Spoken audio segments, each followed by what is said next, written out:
Bom dia a todos, graça e paz. Vamos dar continuidade ao culto desta manhã de adoração ao Senhor, estudando a palavra de Deus agora na escola bíblica dominical. Nós estamos, não sei se as revistas chegaram, né? As revistas não chegaram. Ainda bem que eu preparei durante a semana, não esperando que elas chegassem, né? Não querendo, não esperando. Então nós vamos dar uma estudada hoje em Neemias. Na quarta-feira eu disse que quem tivesse oportunidade, lesse o livro de Neemias, porque nós vamos estudar um pouco sobre esse livro. Não sei se todo o material que nós temos do estudo desta semana pode ser dado apenas em uma aula hoje, mas nós vamos tentar fazer isso. Vamos orar então, para começarmos o estudo. Senhor nosso Deus, nosso Pai, nós estamos gratos a Ti pelas bênçãos desta manhã, pelo início desta semana, na Tua presença, na Tua casa, com os nossos irmãos. Nós Te louvamos e Te bendizemos, porque o Senhor tem os Teus propósitos firmados e nos tem abençoado com toda sorte de bênçãos espirituais e tem estimulado a nossa mente e o nosso coração a estudar a Tua palavra. Agradecemos pelas pessoas que já estão aqui, que estão participando conosco.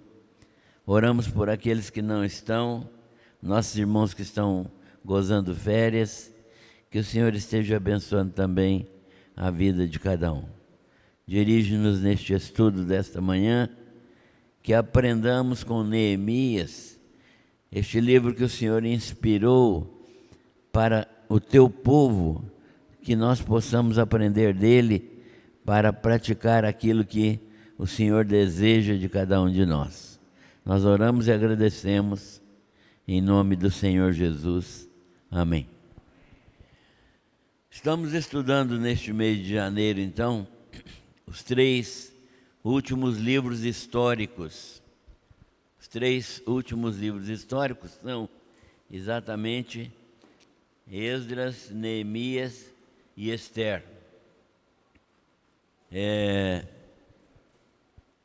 Eles são os 3 últimos livros históricos, embora na nossa Bíblia eles não estejam colocados cronologicamente. Por isso, eles vêm antes de Salmos, dos profetas, etc.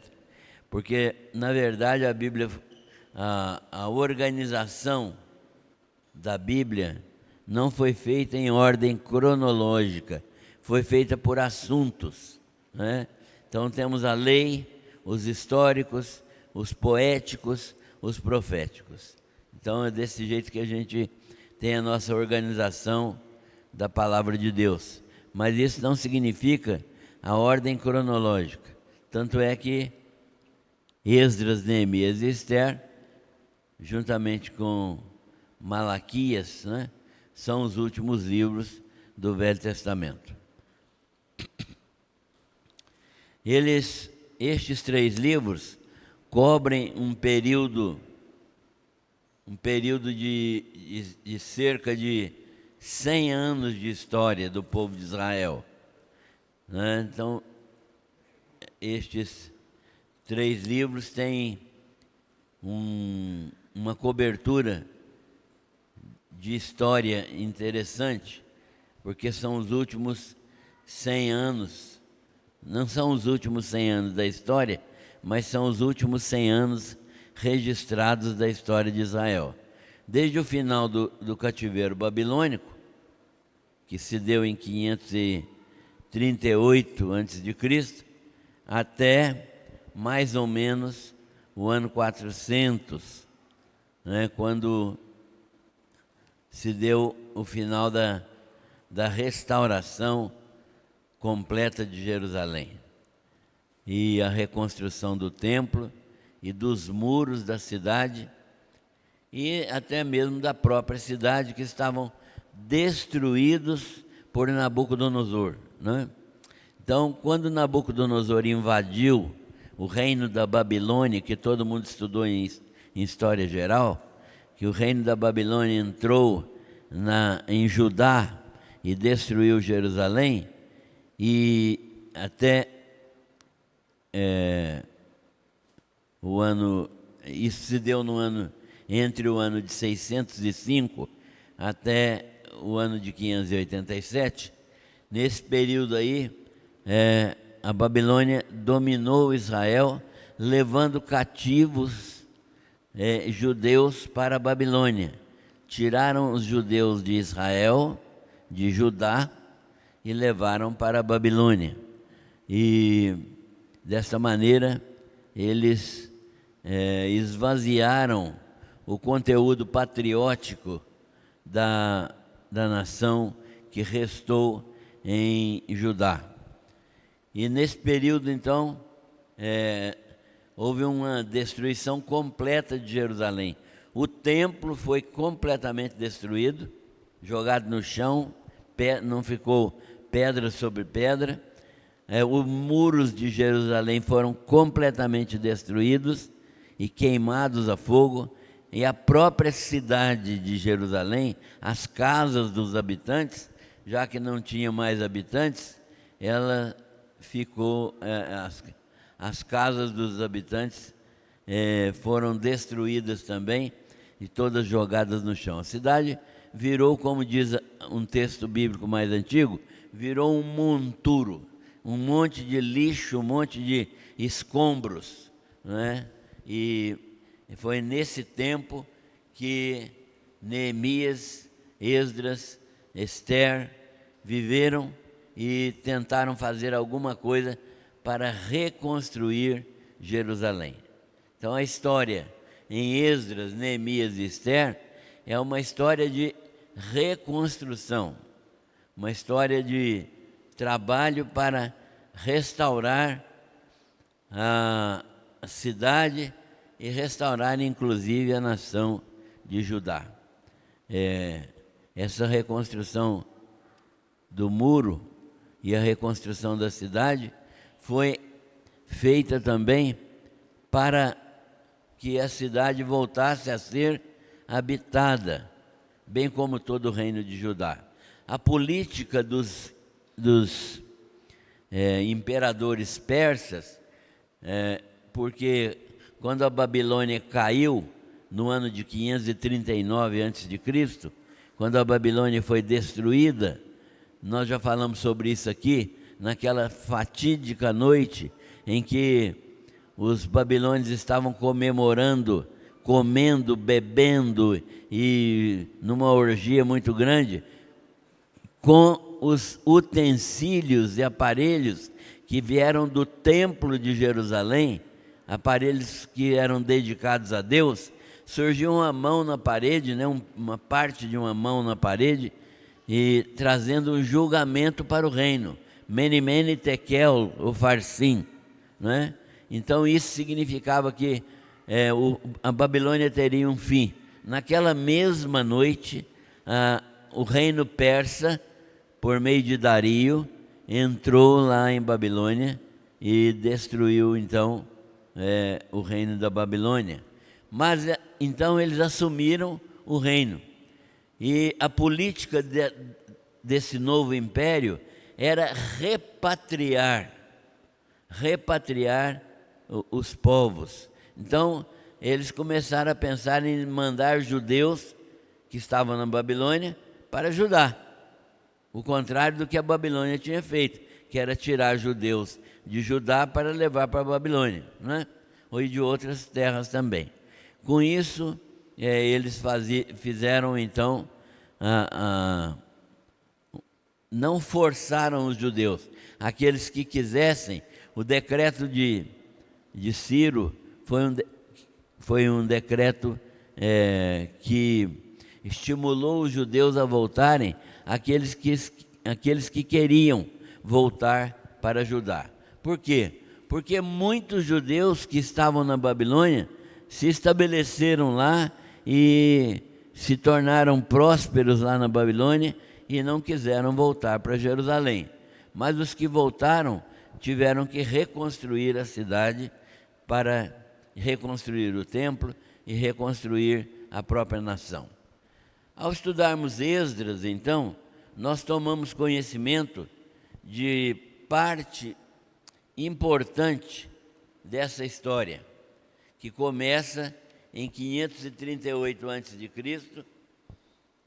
e com o rei persa Ciro decretando o retorno dos judeus a Jerusalém e toda a província de Judá, para cumprir uma profecia de Isaías, dada cerca de 200 anos antes.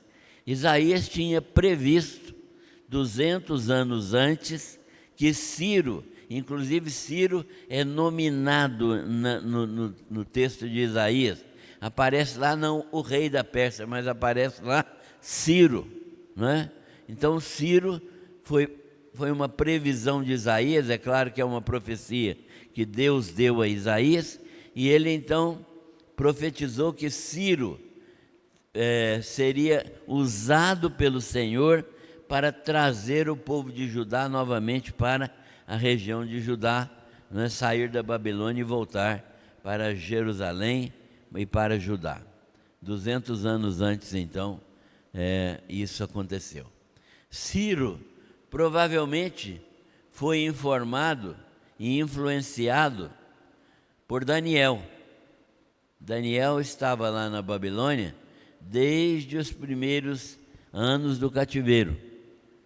Daniel foi levado para a Babilônia ainda com cerca de 15 anos de idade. Ele era um menino ainda, um jovem.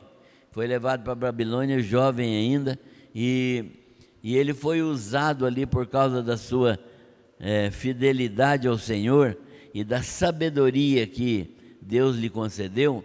Ele foi usado ali como um auxiliar, mas não um auxiliar comum, não é? Não apenas um auxiliar de segunda classe, né? Mas como um conselheiro dos reis da Babilônia. E ele foi conselheiro, então, o principal conselheiro de Nabucodonosor. E ele permaneceu conselheiro dos reis da Pérsia. Tal era a influência de Daniel naquela corte. E ele era uma figura, então, de grande influência no reino da Babilônia, desde os tempos de Nabucodonosor. E o livro de Esdras, então, narra o retorno de cerca de 50 mil judeus. Nós vimos isso domingo passado, né? O livro de Esdras trata do primeiro retorno de 50 mil pessoas, aproximadamente, no que se convencionou chamar de primeiro retorno, né? E esta primeira leva de judeus que veio da Babilônia, sob o comando de um descendente de Davi, portanto, ascendente de Jesus, Zorobabel, cujo nome babilônico era Sesbazar, e do sacerdote Josué, que é conhecido também como Jesua, e que era sumo sacerdote. E estimulados pelos profetas Ageu e Zacarias, eles voltaram para Jerusalém e começaram a trabalhar para reconstruir o templo de Jerusalém. O primeiro ato desse grupo de 50 mil que retornou da Babilônia para Jerusalém foi edificar um altar e glorificar a Deus ali. E depois eles começaram a trabalhar na edificação, reedificação do Templo de Jerusalém. Então eles começaram, estimulados pelos profetas Ageu e Zacarias, a reedificar o Templo de Jerusalém, cuja obra tinha sido interrompida por cerca de 16 anos. Ou seja, o povo de Israel, de Judá, né, voltou para Jerusalém e começou a edificar a obra. Mas apareceram alguns contratempos e houve um decreto decreto de Dario para que a construção fosse interrompida por motivos vários, entre eles a resistência dos próprios samaritanos, que não queriam que os judeus reconstruíssem o Templo de Jerusalém. Estranhamente, os judeus, então, deixaram de construir o templo, e isso foi uma interrupção de aproximadamente 16 anos. Estranhamente, os judeus se acomodaram àquela situação. Eles, ao invés de trabalharem aquela situação e andarem rapidamente na reconstrução, eles se acomodaram àquela situação, e a prática religiosa de Judá foi sendo esquecida, foi sendo deixada de lado. O Templo de Jerusalém, meus irmãos, era um marco na vida de Israel.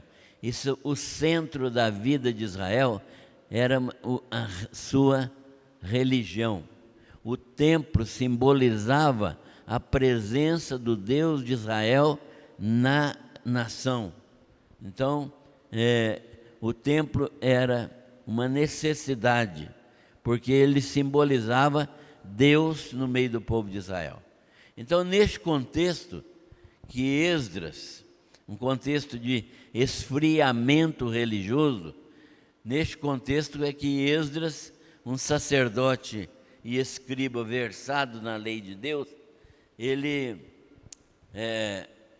era um verdadeiro israelita, né? Uma pessoa sobre quem a mão de Deus estava. Ele obteve autorização do rei Artaxerxes para retornar a Jerusalém e sob as dispensas, com as despesas pagas todas pela corte persa, né? Pelos reis da Pérsia.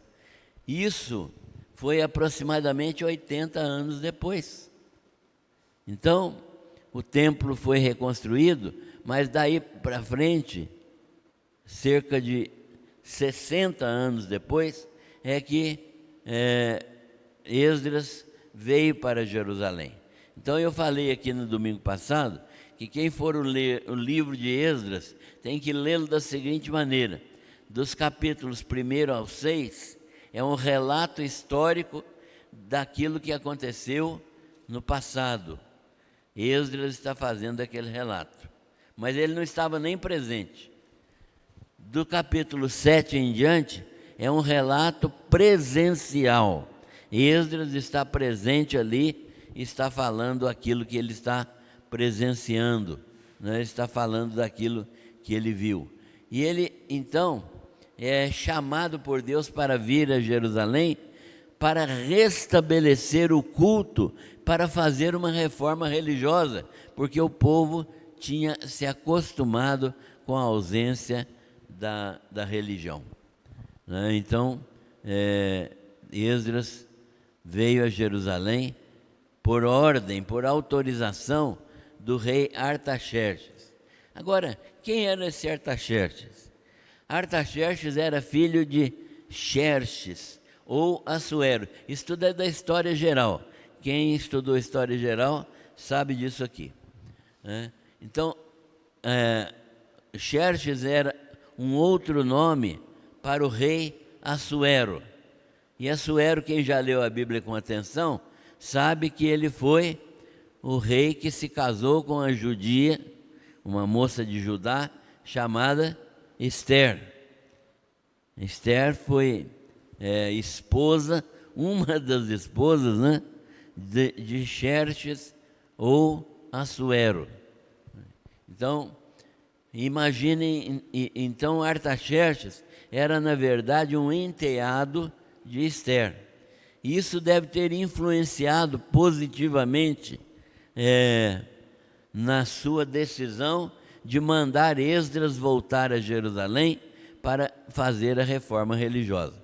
E isso mostra como Deus tem pessoas certas, no lugar certo, no tempo certo. Deus tem pessoas certas, no lugar certo, no tempo certo. E aí a pergunta que até coincide com o que o Jovino estudou aqui agora de manhã: qual é a sua posição? Você está no tempo certo, no lugar certo, na posição certa? É preciso saber isso, porque isso é fundamental para que você desenvolva os seus dons e talentos e seja produtivo na obra do Senhor. Então, Esdras obteve essa autorização do rei Artaxerxes, retornou a Jerusalém às custas do reino da Babilônia, né, do reino da Pérsia, e ele veio para ensinar a palavra de Deus. Esdras era uma pessoa versada nas Escrituras e ele decidiu no seu coração. Na semana passada nós falamos do segredo de Esdras. Qual é o segredo de Esdras? Buscar, guardar e ensinar a palavra do Senhor. Por isso que ele foi bem sucedido na sua obra. Isto se deu cerca de 60 anos após o primeiro retorno do povo 80 anos após o primeiro retorno e 60 anos depois da reconstrução do templo. A ação de Esdras produziu o quê? Um grande avivamento em Jerusalém, em uma profunda confissão de pecados e arrependimento.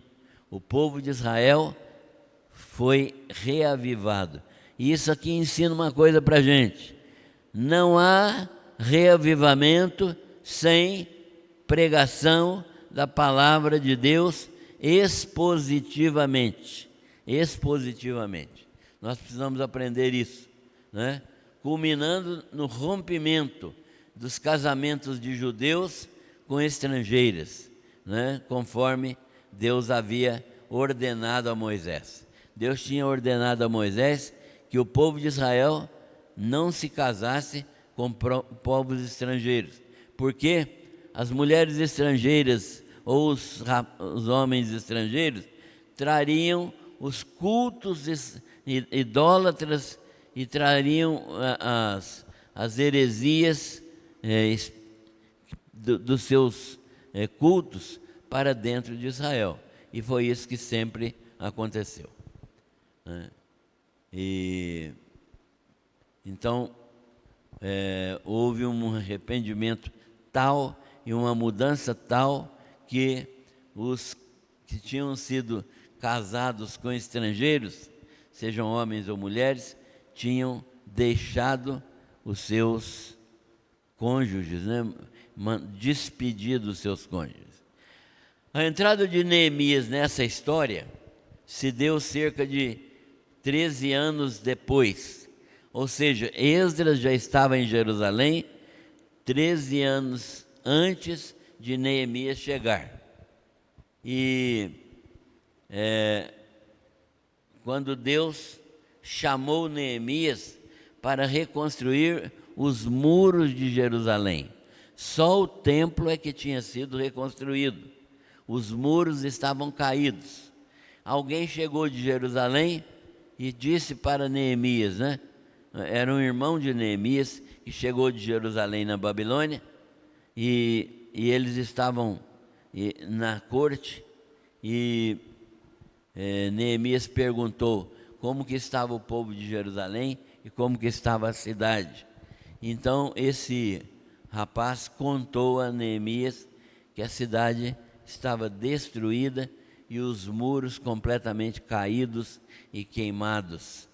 E então Neemias chora, lamenta, passa 4 meses em oração e jejum, não jejuou 4 meses, mas ele, períodos de jejum nesse tempo de 4 meses, até que Deus lhe orientou a falar com o rei. Aliás, foi o rei que perguntou a ele por que é que ele estava triste, E ele então contou sobre essa situação.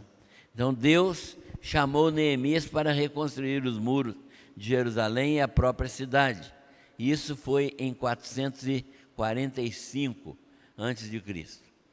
Neemias, 95 anos depois da primeira leva, depois que o primeiro grupo de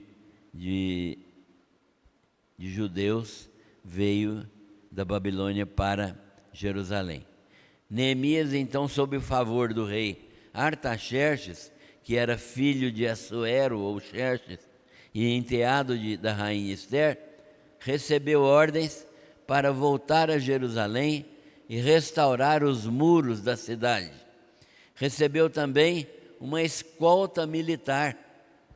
O rei mandou que ele voltasse a Jerusalém, mas lhe forneceu uma companhia do exército persa para voltar com ele a Jerusalém, para protegê-lo e ajudá-lo ali a se manter firme ali ante a perseguição que certamente viria.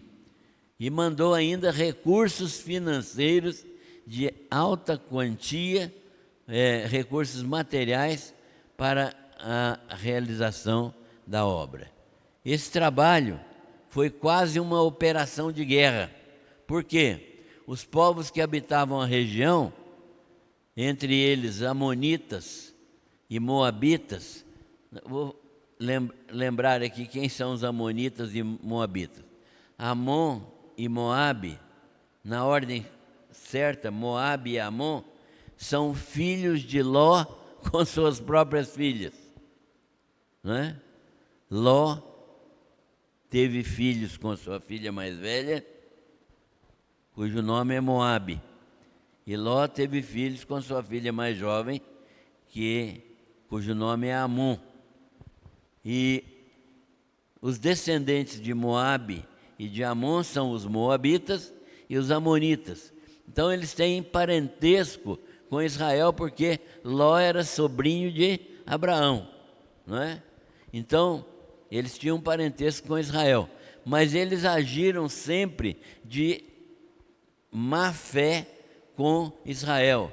E quando Moisés quis atravessar pelo território de Moabe e de Amon, eles não permitiram. Então Deus foi severo para com Moabe e Amon e determinou que eles não participassem de nada, que eles não fossem aceitos na congregação de Israel, e eles então viraram inimigos. Entre os povos que habitavam então as terras de Judá, depois do cativeiro, foram os amonitas, os moabitas, os oronitas e os árabes.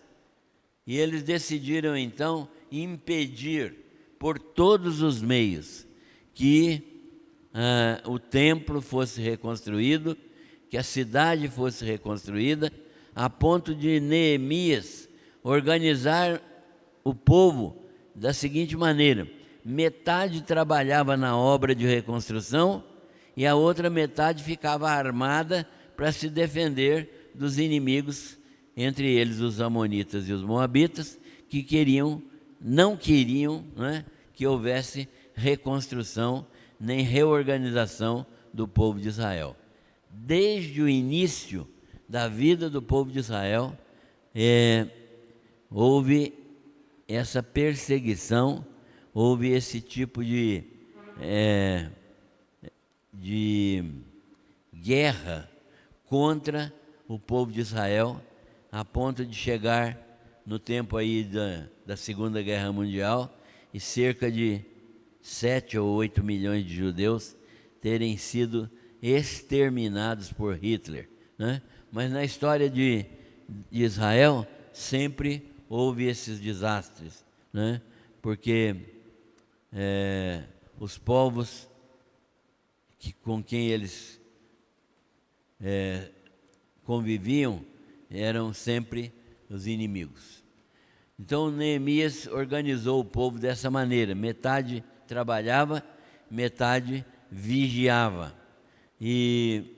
Mas como o próprio Neemias relatou, o que o sustentou mesmo foi a mão de Deus que estava sobre ele e sobre o povo. Isso é muito claro no livro de Neemias, porque ele cita isso várias vezes. A mão de Deus estava sobre mim e sobre o povo de Israel. Então, e salienta sempre a vida de oração de Neemias, quando ele buscava a orientação de Deus em todas as circunstâncias para tomar decisões, para ter sabedoria ao agir e para confessar diante de Deus os pecados do povo, né? Os pecados de Judá, e para escapar das emboscadas e das traições que eram armadas contra ele, e para promover as reformas religiosas necessárias e a correção dos relacionamentos de casamentos mistos. Então, Neemias ajudou Esdras, ou Esdras ajudou Neemias, eles se ajudaram nesse processo. Neemias governou Judá por cerca de 12 anos na primeira vez. Tradicionalmente se afirma que ele fundou uma biblioteca, colecionando ali livros acerca de projetos que eram feitos, e colecionou ali livros dos profetas, dos reis, livros de Davi e as cartas dos reis. E estes documentos foram utilizados por Esdras, né, para escrever os seus livros. Tem-se como certo que os livros de 1 Crônicas, 2 Crônicas, Esdras e Neemias foram escritos todos por Esdras. E quando a gente lê em Neemias, quando aparece no livro de Neemias, Neemias falando dele mesmo, não foi porque ele escreveu o livro, mas foi porque o seu diário, o diário onde ele registrava todas as suas lutas e todos os seus trabalhos, foi utilizado por Esdras para escrever o livro, os livros que nós mencionamos. O livro de Neemias é interessante. De acordo com uma tradição judaica, né, ele foi escrito por Esdras. Nós já falamos sobre isso aí. E esses 4 livros, originalmente... obrigado. Esses 4 livros, originalmente, eram um único livro. E pelos relatos de crônicas, nós temos referências a vários documentos oficiais que constituíam anais, arquivos oficiais, registros de histórias que foram usados por Esdras, guiado por Deus naturalmente, pelo Espírito Santo, na constituição desses livros. O autor, que é Esdras, recorreu então a diários, a registros públicos e religiosos, tendo acesso também aos livros anteriores do Antigo Testamento, a outros livros históricos que já estavam escritos, né? Os livros de Josué, de Samuel, né? De Ruth, esses livros já estavam escritos. O autor recorreu então a esses registros. Muitos dos registros mencionados não foram preservados e não são conhecidos hoje. Neemias foi a Jerusalém no ano 445 a.C., 13 anos depois que Esdras já estava ali e cuja missão tinha sido de organizar a nação e restaurar o culto. Ele estava ali providenciando essas coisas. Ele era sacerdote, né? Esdras era um sacerdote que ensinava religião ao povo. E foi por causa desse ensino, baseado na lei de Moisés, que houve aquele reavivamento. E não existe reavivamento sem Bíblia. Não existe reavivamento sem palavra de Deus. O que produz reavivamento é estudo sistemático da palavra de Deus. O Espírito Santo usa isso para quebrantar o povo e trazer consciência de pecado. Neemias veio como governador civil. O povo de Judá recebeu Neemias por ordem do próprio rei Artaxerxes, com a autoridade que o rei Artaxerxes determinou. E ele veio com a missão de reconstruir o muro da cidade de Jerusalém e restaurar a própria cidade como cidade fortificada. Quando Neemias chegou a Jerusalém, fazia quase 100 anos, 95 anos, que a primeira leva de judeus tinha chegado ali. A gente olha e observa como isso demonstra que o povo não tinha tanto interesse assim, não é? Se não houvesse uma liderança, e isso demonstra a importância de uma liderança, se não houvesse uma liderança, o povo normalmente se deixava abater e ia cuidar da sua própria vida e deixar as coisas de Deus de lado. Aliás, isso não é novidade, não é? A gente observa isso hoje, que pouca gente está procurando fazer a vontade de Deus, está procurando cuidar mais dos seus próprios interesses e deixando a obra de Deus de lado. Quando Neemias chegou a Jerusalém, então, pouco progresso havia sido feito, além da reconstrução do templo, que, na verdade, em comparação com o templo de Salomão, era muito inferior, a ponto de os mais velhos que tinham conhecido o templo de Salomão chorarem quando eles viram aquele templozinho insignificante restaurado ali pelo povo.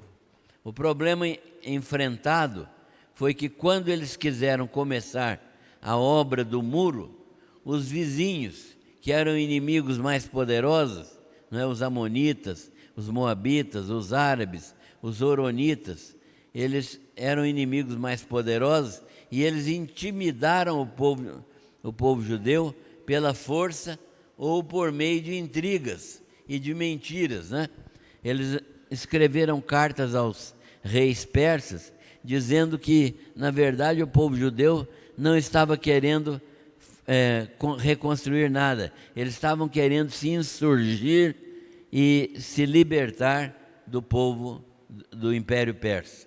Então isso fez com que reis da Pérsia escrevessem decretos determinando a cessação da obra, e por isso também a obra ficou parada aí mais de 60 anos. E então a corte persa determinou então a cessação da obra. Mas Neemias, nesse intervalo, foi chamado.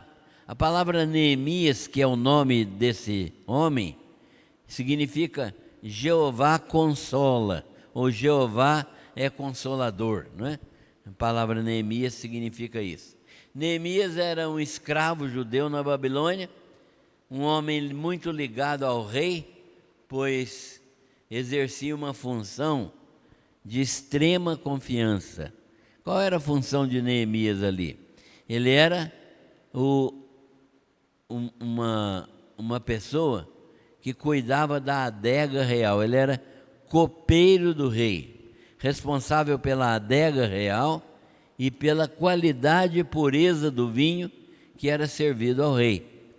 Tal era a proximidade de Neemias com o rei, que este percebeu sua tristeza, percebeu como Neemias estava triste e seu abatimento, porque ele recebera a notícia de que os muros de Jerusalém estavam derrubados e a cidade ainda estava totalmente destruída e queimada no fogo, e o povo em grande miséria. Neemias sentiu o peso da responsabilidade de fazer algo em favor de sua terra e de fazer algo em favor dos seus irmãos. Deus é que plantou isto no coração de Neemias, mas Deus usou o rei Artaxerxes para dar consecução a esse plano. O rei Artaxerxes, então, perguntou a Neemias: o que é que você me pede diante dessa circunstância? E antes de fazer o pedido, Neemias orou a Deus. Neemias era um homem de oração, e ele orou a Deus, né? E olha, Neemias orou a Deus várias vezes. Neemias orou a Deus quando recebeu a notícia sobre a situação de Jerusalém, passou dias jejuando e orando perante o Deus do céu. Passou 4 meses antes de fazer o pedido, orando, né? Antes de fazer o pedido a Artaxerxes.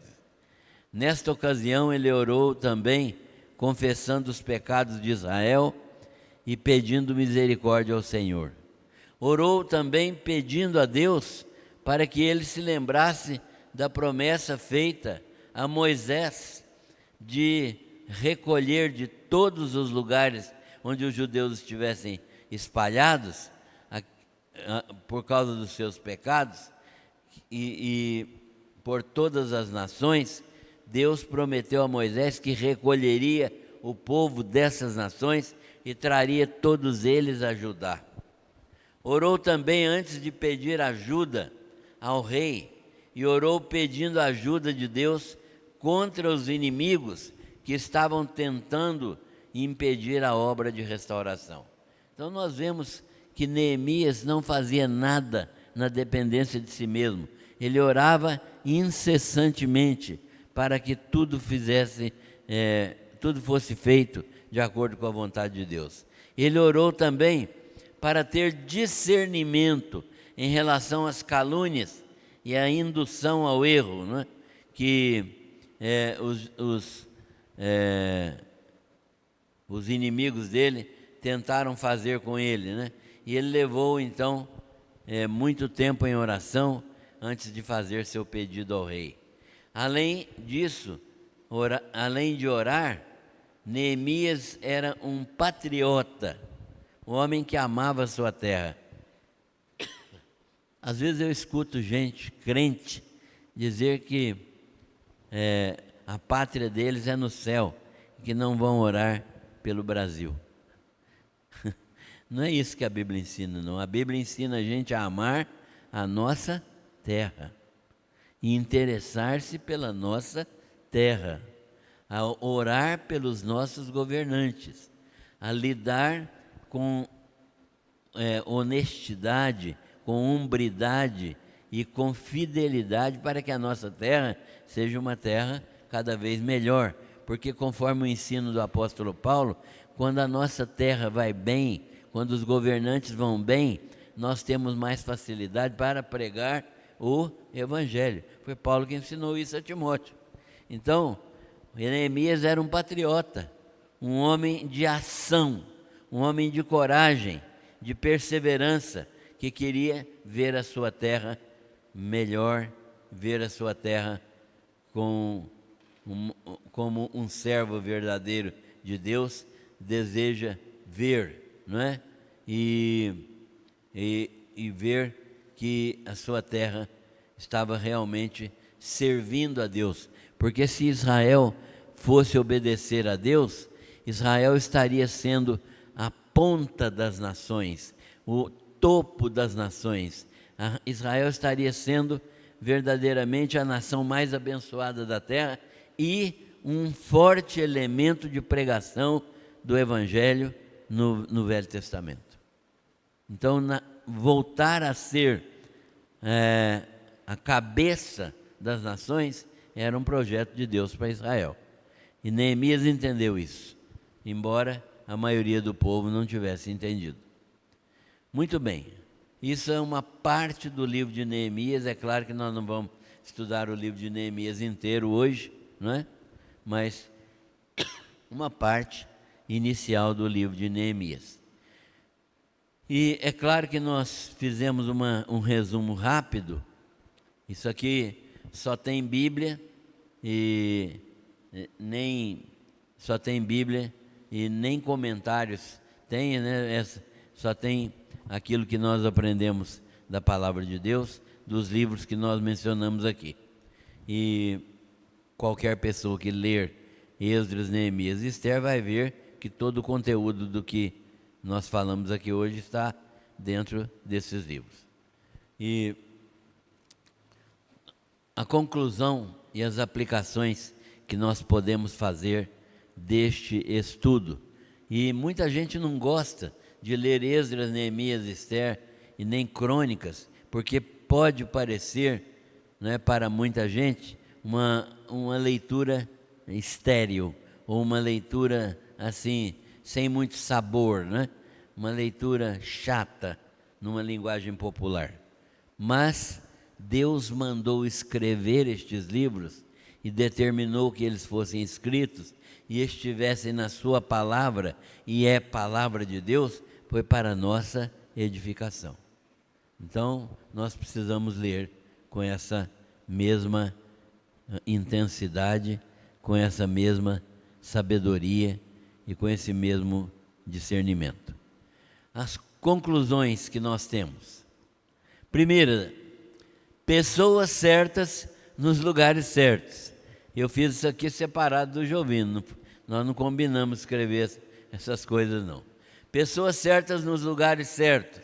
Deus tem no seu modo de agir pessoas chaves, em lugares chave. Daniel, Isaías, Neemias, Esther, Esdras, etc. Essas pessoas estavam no lugar certo. Deus tinha pessoas certas no lugar certo. Ciro, Artaxerxes, Xerxes, né? Dario. Deus tinha pessoas certas nos lugares certos. E Deus não se importa de modo algum de usar pessoas que não são crentes. Dario não era crente, Ciro não era crente, Nabucodonosor não era crente, Xerxes não era crente, Artaxerxes não era crente. Então, Deus usa pessoas na sua sabedoria, na sua competência administrativa. Ele usa essas pessoas. Ele põe pessoas certas nos lugares certos. Ele é um Deus que é soberano e usa tudo aquilo que Ele quer para dar consecução aos seus projetos. Agora, uma perguntinha básica. Você já descobriu por que você foi colocado no lugar onde está? Ou você ainda não descobriu que Deus está te colocando num determinado lugar para que você haja no tempo certo, no lugar certo? Isso é preciso ser descoberto. Tem muito crente que passa a vida inteira sentado, né? Sendo que Deus quer usá-lo de pé, né? Então, isso aqui é para que nós entendamos que há pessoas certas nos lugares certos e que Deus tem verdadeiramente ocupações para todas as pessoas.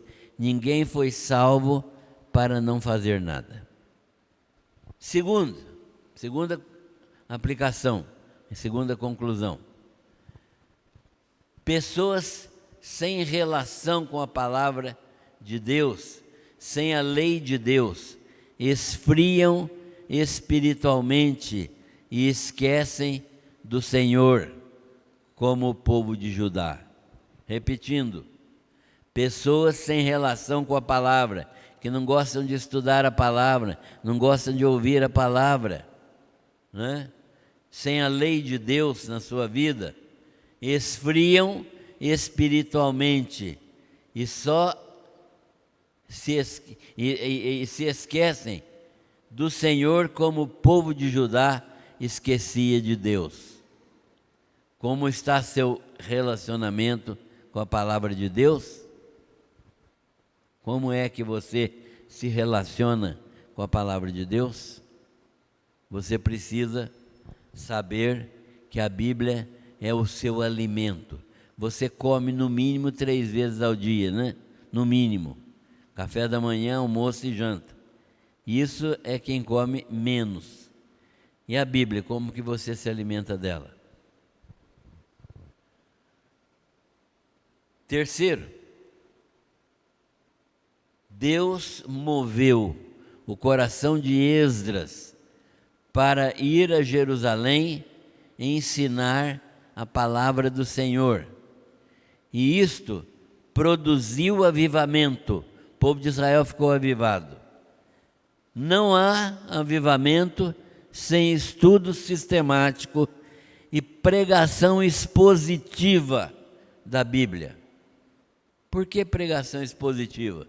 Porque você tem que pregar o que a Bíblia diz, não o que você acha. Todo pregador que quer ser bem-sucedido não é ser reconhecido pelo povo, não. Quer ser bem-sucedido naquilo que ele está fazendo para a glória de Deus. Ele tem que pregar expositivamente. Porque a pregação expositiva, o pregador não fala nada dele. Ele prega aquilo que a Bíblia diz, não é?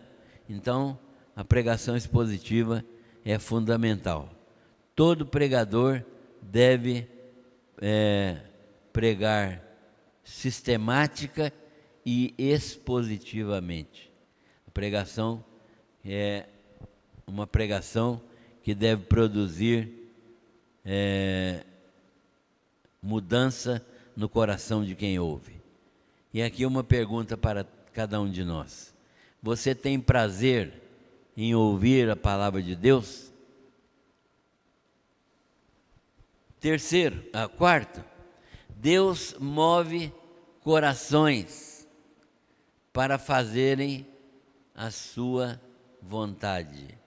Deus move corações para fazer a sua vontade, a vontade de Deus. Realizar a sua obra. E move pessoas para contribuir com a realização da sua obra. Deus move corações para fazer a vontade dele, para realizar a obra dele, e move pessoas para contribuir com a realização dessa obra. Deus moveu Esdras e Neemias e moveu os reis para doarem tudo que era necessário. Tudo. Ouro, prata, pedras preciosas, instrumentos, madeira e pessoal para trabalhar nessa obra. Então, Deus é que moveu isso. Eis o caso de Neemias e o caso de Esdras e do rei Artaxerxes. Deus, e é uma pergunta para todos nós, Deus tem movido seu coração para a participação no trabalho da igreja? Ou você é um mero assistente? Crítico ainda às vezes. Deus tem movido o seu coração para a participação no trabalho da igreja? Quinto, Neste mundo, todos têm algum trabalho. Todo trabalho espiritual neste mundo, no reino de Deus, encontra resistência. Nunca vai acontecer trabalho de Deus sem resistência. Nunca. Não devemos esperar que não haja resistência, nem esquecer o que Neemias disse: a mão de Deus está sobre nós. Nós devemos sempre lembrar disso. Vai haver resistência? Pode escrever, vai. Mas a mão de Deus está sobre nós. Você percebe a mão de Deus na sua vida?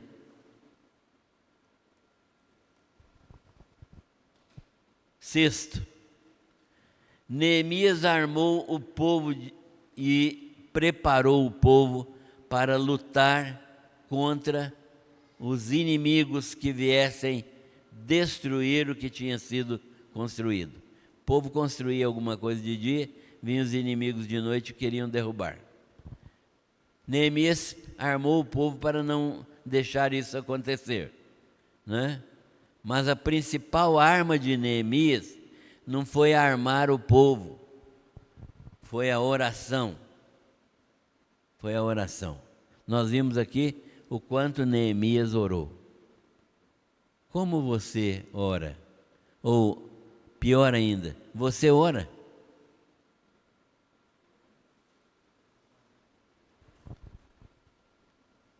Como que você vê a oração? Se a gente fosse avaliar pelo culto de quarta-feira, mais da metade aqui não acredita em oração. Sétimo, Deus chamou Neemias, um homem bem estabelecido lá na Babilônia, numa posição de confiança, mas um homem de oração, patriota, que se importava com seu país e com seu povo. Um homem de coragem, um homem de ação, de perseverança, um servo verdadeiro de Deus. Ele abandonou a sua posição confortável, para um trabalho perigoso, difícil, mas ele sabia que a mão de Deus estava sobre ele. E você? Tem disposição de abandonar o seu conforto para ser usado por Deus? Cabe a cada um responder essa questão. E por último, os livros históricos, esses livros que nós estamos estudando, parecem áridos, às vezes chatos de ler, mas eles registram o modo soberano como Deus está dirigindo a história da redenção. A Bíblia, do capítulo 4 de Gênesis em diante, é a história da redenção, até Apocalipse 22. Os livros históricos, esses que nós estamos estudando agora, eles registram o modo soberano como Deus está dirigindo a história da redenção e preparando a segunda vinda de Cristo para um novo céu e uma nova terra. Você tem disposição de estudar esses livros, pensando no futuro, que Deus está construindo uma história para que Jesus Cristo, na sua segunda vinda, reine sobre todos nós, sobre o mundo, e recrie um novo céu e uma nova terra? Essa também é uma pergunta que nós devemos responder. Que Deus bondosamente nos abençoe para que nós possamos estudar a Bíblia dessa maneira. e nós encerramos exatamente às 10 horas. Amém, irmãos? Obrigado, Cred. Amém? Precisamos a cada momento refletir sobre isso.